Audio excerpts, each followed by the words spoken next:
বন্ধুরা নমস্কার, আমি তনুজা। আপনারা দেখছেন আপনাদের চ্যানেল গার্ডেন লাভার। আজ আমি দেখাবো হাত পরাগায়নের মাধ্যমে কিভাবে লাউয়ের ফলনের বৃদ্ধি ঘটানো যায়।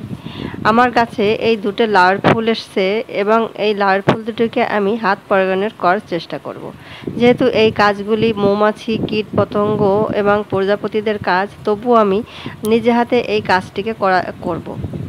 প্রথমে আমি যে লাউয়ে ফুল আসেনি যে লাউয়ের ফুলে লাউ আসেনি সেই লাউ ফুলটিকে সুন্দরভাবে পাপড়িগুলো আমি ছাড়িয়ে নিয়েছি এবং এই যে লাউয়ের ফুলের নিচে লাউ আছে সেই লাউয়ের ফুলের রেণুটিকে আমি আমার এই ফুলের রেণুটি সুন্দরভাবে ধীরে ধীরে মাখিয়ে দেবো, যেন এমনভাবে মাখাবো যেন লাউয়ের ওই রেণুটির কোনো ক্ষতি না হয়।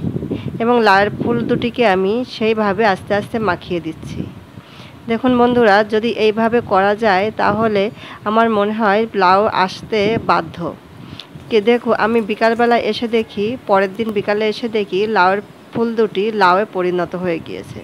বন্ধুরা, এইভাবে যদি নিজে হাতে করা যায়, যদিও মৌমাছি কীটপতঙ্গ সবই আছে, তবুও যদি নিজে হাতে করা যায় তাহলে অনেকটা নিশ্চিত হওয়া যায় যে ফুলগুলি থেকে ফলের আশা অনেকটা বেড়ে যায়। দেখুন বন্ধুরা, এই ফুল দুটি থেকেও আমি আগে এভাবে লাউ বানিয়েছি, কিন্তু তখন আমি ভিডিও করতে পারিনি।